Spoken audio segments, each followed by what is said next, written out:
అందరికీ నమస్తే. నా పేరు తెలంగాణ మహేష్.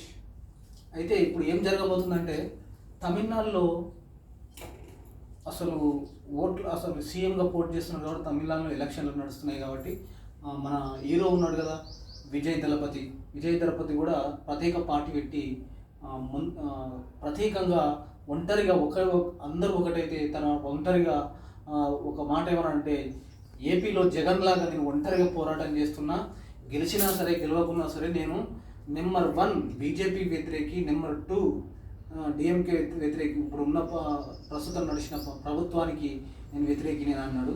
మరి ఏదో తెలియదులే కానీ మొత్తం పైన అయితే విజయ్ మరి ముందంజలో ఉన్నాడని అంటున్నారు. అయితే మరి ఫలితాలు ఎట్లున్నాయంటే మరి తమిళనాడులో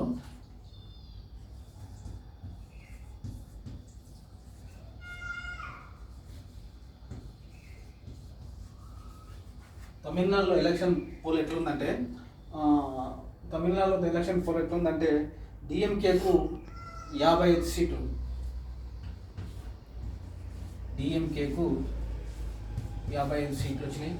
మరి ఏఐడిఎంకేకు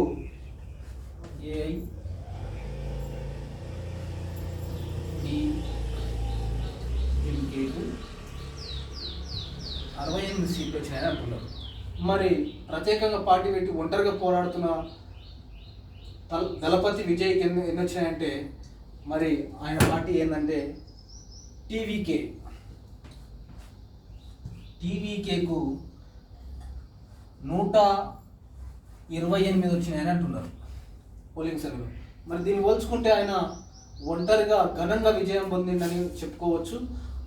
అదేవిధంగా మరి త్రిష ఉన్న హీరోని, ఆమె తిరుపతిలో దేవుని దగ్గర ప్రత్యేక పూజలు చేసిందంట. ఆమెకు ఆయన మనసులో ఉంటుందా మరి సీఎం అయినప్పుడు ఆమెకు ప్రత్యేకంగా వాళ్ళ ఇంటికి వెళ్తుంది. చాలా మంది ప్రజలు ఏమంటున్నారంటే త్రిష హీరోనికి ఆమె ఎమ్మడి పోరాటం చేసింది కాబట్టి త్రిషకు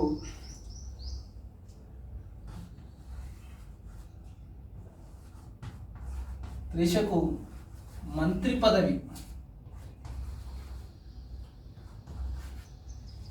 పదవి ఇస్తారని తమిళనాడు ప్రజలందరూ కోరుకుంటున్నారంట.